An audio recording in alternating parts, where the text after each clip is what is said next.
The remembered scent of fresh blood rose anew. He wanted to bite her. He wanted to feed. Slowly, he drew his thumb from her mouth and dragged it down her chin, down her throat, wrapping a hand around her delicate neck. He could compel her to remain absolutely still, to tilt her head and offer the vein, welcoming the bite as readily as she'd welcomed his mouth against her flesh in that closet. 49 years, 1 month and 16 days. That was the last time Dorian had fed on a live human. Since that fateful meal, he'd spent his days and nights burying his innate desires so deeply, he'd sworn nothing could unearth them again. And yet... Dorian closed his eyes, fangs burning through the gums, desperate for a taste of her sweet, seductive blood.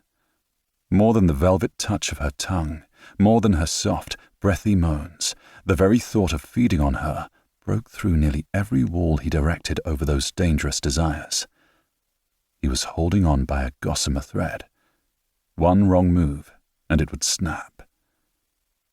"What are you thinking about?" she whispered, breath warm on his lips, pulse strong and steady beneath his grip. "Taste me," it whispered in time with her heartbeat. "Taste me, I'm yours. Taste me, taste me. All the filthy, beautiful things I want to do to you," he said, his voice thick as he sank deeper into his own depravity. He still hadn't opened his eyes, and now all he could see behind them was blood. Blood glittering against her neck like fresh berries in a bowl of cream. Blood running along the edges of her collarbone, pooling in the hollow of her throat. Blood coating his lips and tongue as he licked it from her flesh, savoring every drop. "Don't do this, Redthorne. Fight it, or she'll die."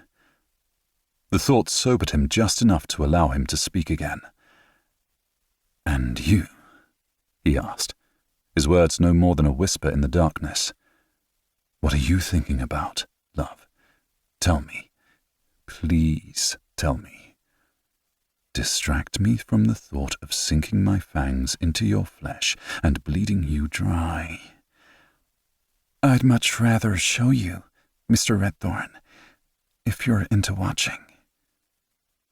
Dorian opened his eyes just in time to catch her wicked grin, and then his crazy, mysterious, reckless as hell woman dropped to her knees.